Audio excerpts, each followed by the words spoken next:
پہلا سوال کافی لوگوں کی طرف سے آیا ہے، سعید احمد صاحب کی طرف سے، اسی طرح محمد سعید صاحب کی طرف سے، شہباز ندیم صاحب کی طرف سے اور حافظ امتیاز صاحب کی طرف سے۔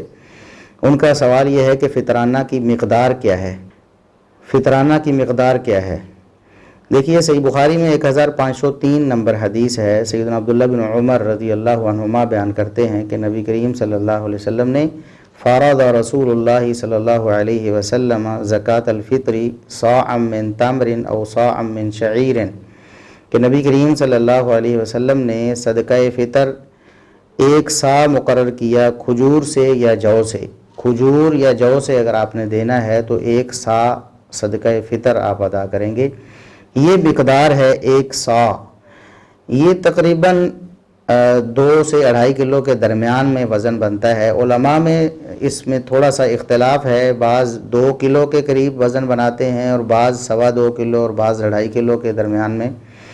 تو اس میں احوط قول جو ہے، یعنی زیادہ احتیاط پر مبنی جو قول ہے، وہ ہم اختیار کریں گے کہ 2.5 کلو دے دیں گے تاکہ سارے اختلافات سے ہم نکل سکیں۔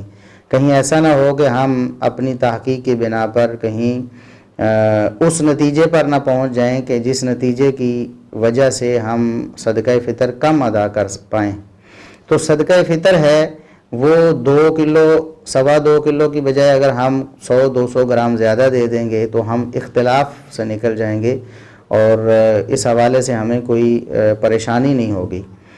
تو 2.25 کلو 2.5 کلو، تو 2.5 کلو کو آپ اختیار کریں۔ 2.5 کلو کے حساب سے جو اناج آپ استعمال کرتے ہیں وہ آپ صدقہ فطر کے طور پر ادا کر سکتے ہیں۔ یہ تو صدقہ فطر کی مقدار کے حوالے سے ہے۔ اب آگے انشاءاللہ اگلے کچھ سوالات کی روشنی میں ہم بتائیں گے کہ وہ مقدار آپ نے کیسے بنانی ہے، ایک سا کس طرح بنایا جاتا ہے، کس طرح تھا ایک سا، اور پھر اس سے وزن کیسے بنایا جاتا ہے، یہ ہم انشاءاللہ آگے ڈسکس کریں گے۔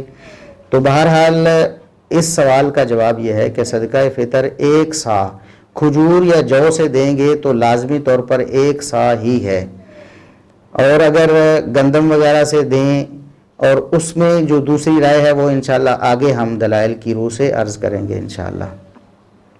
تو اگر آپ نے کھجور یا جو سے دینا ہے تو پھر آپ نے ایک سا پورا ادا کرنا ہے، یعنی تقریباً 2 سے 2.5 کلو کے درمیان میں صدقہ فطر آپ نے ادا کرنا ہے۔